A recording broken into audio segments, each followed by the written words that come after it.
Hello friends, நான் ரொம்ப நாளாக செல்ஃப் வாட்டரிங் பிளான்ட் வாங்கணும்னு எனக்கு ஆசை. ஆனால் எப்படி செட்டப் பண்ணுறதுன்னு தான் தெரியல. இந்த பர்டிகுலர் ப்ராடக்ட் வாங்குறப்போ லாஸ்ட் டைம் இன்ஸ்ட்ரக்ஷன் சரியாக இல்லை. அதனால் ஒரு குயிக் வீடியோ. இந்த கண்டெய்னரில் 2 பாட்டு வருது. ஒரு பெரிய பாட்டு, அதுக்குள்ளார ஒரு பைப் வச்சு செட்டப்பு தானாக வருது. 2வது பாட்டு செட்டப் பண்ணுறது தான் கொஞ்சம் கஷ்டம். அதில் இன்ஸ்ட்ரக்ஷன் சரியாக இல்லை. இதுதான் அந்த 2வது பாட்டு கீழே இருக்குது. இந்த செகண்ட் பாட்டை எப்படி செட்டப் பண்ணுறது தான் இன்றைக்கி நான் வீடியோவாக போட போகிறேன். அந்த தண்ணியோட இண்டிகேட்டர் காட்டுறதுக்கு அந்த சின்ன ரெட் ஸ்ட்ரா ஃப்ளோட்டேஷன் டிவைஸோட வருது.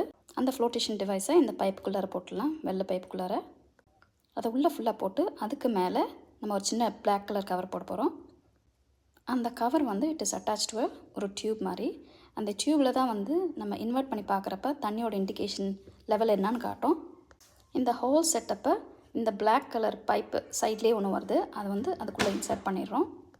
இன்சர்ட் பண்ண இந்த பைப்பை செட்டை தான் நம்ம உள்ளே இருக்கிற செகண்ட் பாட்டுக்குள்ளே நம்ம போட போகிறோம். அதை மேலே ப்ரொடெக்ட் பண்ணுறதுக்காக அந்த ஒரு லிட்டு. இந்த பிளாக்கோட பைப் வந்து ஒரு ட்ரையாங்கிள் ஷேப் மாதிரி இருக்கும், ஒரு ஓப்பன் எண்டோட. அந்த ஒரு ஓப்பன் எண்டு வந்து இந்த கீழே இருக்கிற பாட்டம் பிளேட்டில் இப்படி அட்டாச் பண்ணிட்டோம். இதுக்கிட்ட பார்த்தீங்கன்னா அந்த ரெட் ஸ்ட்ரா தான் தண்ணியோட லெவல் காட்டும், மினிமமாக மேக்ஸிமமான்ட்டு. இந்த ரெட் ஸ்ட்ரா தான் இண்டிகேட்டர் தண்ணியோட லெவல் காட்டுறதுக்கு. அந்த ஃபுல் செட்டப்பை நம்ம செகண்ட் பாட்டுக்குள்ளே உள்ளே வச்சிடுறோம். வச்சுட்டு அந்த இண்டிகேட்டரை நம்ம கவர் பண்ணிடும், இல்லை மண்ணெல்லாம் உள்ளே போயிடும்.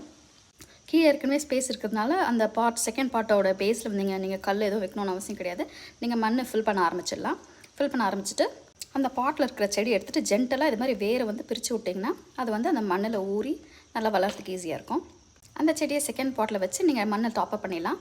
அந்த செகண்ட் பாட்டை தூக்கிறதுக்கு உள்ளே வந்து சின்ன ஒரு ரெட்ஜ் மாதிரி வச்சுருக்காங்க. அந்த ரெட்ஜ் மாதிரி நம்ம 2 பக்கம் பிடிச்சிங்கன்னா எடுத்து ஜம்முன்னு உள்ளே வச்சிடலாம்.